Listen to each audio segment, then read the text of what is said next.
This is lesson 109, page 446.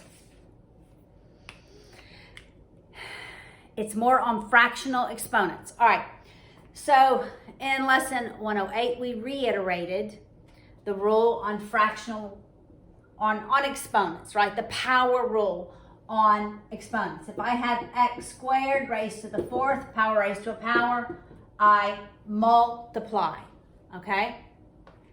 Now, if I have, let's say x squared, x to the fourth, when I have like terms multiplied, I add.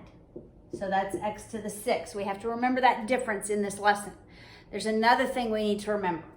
We need to remember that x plus y squared means I take that binomial and I square it. It's x plus y times x plus y.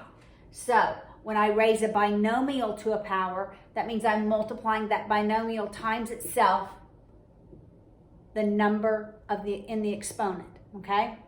So these are three things we need to keep in our minds, three rules as we move into lesson 109. Not a real long lesson.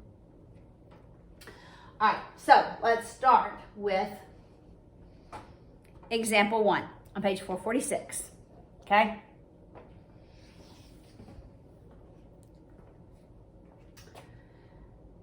All right, so we have 2x to the 1/2, y to the 1/4, z cubed.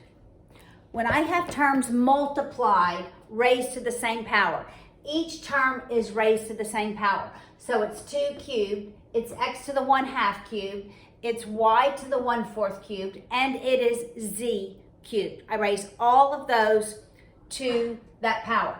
So 2 cubed is 8.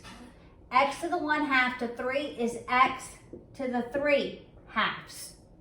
3 times a half, right?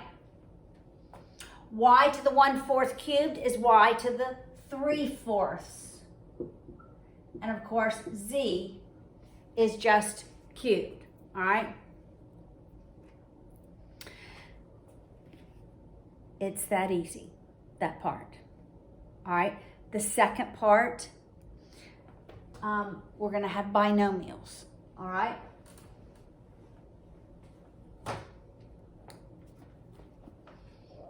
Look at 109.2. Now we have x to the 1/2 plus y to the 1/2 squared. All right, so that means I multiply that binomial times itself.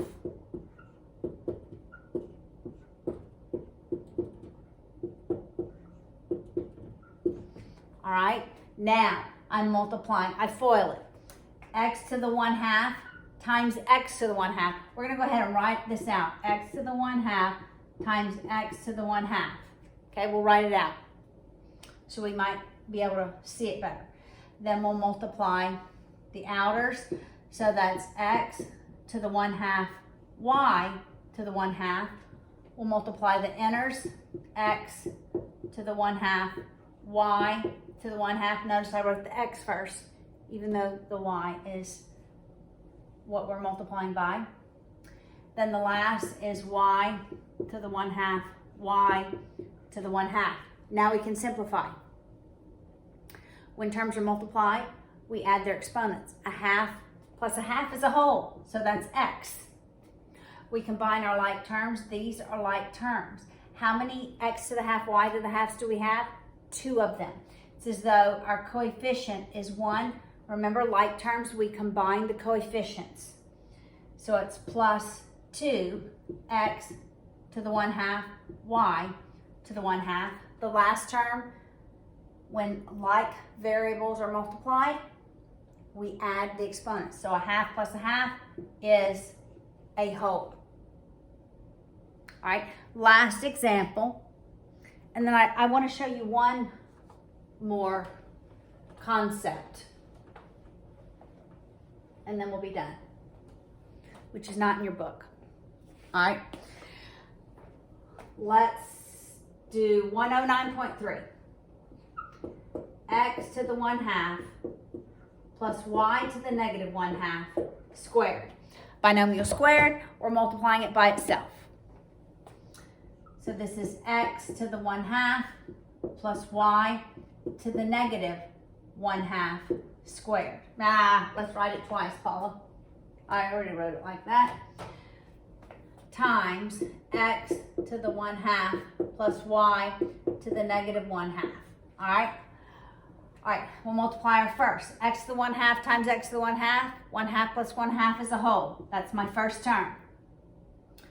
Remember, because it's the same terms, the middle term in my trinomial is going to be the sum of the outers plus the inners. So that's x to the 1/2, y to the negative 1/2, plus x to the 1/2, y to the negative 1/2. So it's 2x to the 1/2, y to the negative 1/2. And then the last term, y to the negative 1/2 times y to the negative 1/2 is y to the negative 1. Okay? Now I want to talk about negative exponents just for a minute, okay? Before we get to negative exponents, let's look at one other thing. What if I would have had, and we've done this before, 2x squared y cubed over 3z, and that was cubed. That simply means that cube goes to the numerator, the term in the numerator, and the term in the denominator. Both the numerator and the denominator are cubed. So 2 cubed is 8, x squared cubed is x to the 6, y cubed cubed is y to the 9th. 3 cubed is 9, and then that's z cubed. Okay? Now, let's go back with the same problem. And what if that would have been to the negative 3? All right? Well, we know that if I would have just had y to the negative 3, division, that's division, right? When it's a positive exponent, it says multiply it. When it's a negative exponent, it says we're to be dividing. So it will be 1 over y cubed, right? We also know that if it were 1 over y to the negative 3, we divide, and really we just move it to the numerator, it's y cubed, all right? Because effectively, what we're doing is saying it's 1 over y cubed, but remember how we rationalize this? We multiply by y cubed over 1 over y cubed over 1, because the rule is no equal sign. All I can do is multiply by what is effectively 1. So that eliminates the denominator. That's why we end up with positive y cubed in the numerator, all right? It's the same here. It's as though we're taking this whole term, moving it to the denominator. But when it's in a fraction raised to a negative number, actually, we can take the reciprocal of the fraction, move your numerator to denominator, denominator to numerator, and change the sign to positive. Okay? All right. So, exponents. So important for you to remember the rules, okay? When we're adding like terms, we do nothing with the exponents. We add the coefficients, okay?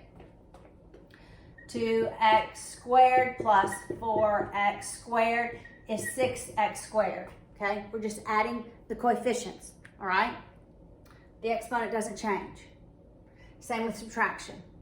When we multiply x squared, x cubed, we add. A power raised to a power, we multiply, okay? Those are going to be important rules to remember when we get to logarithms.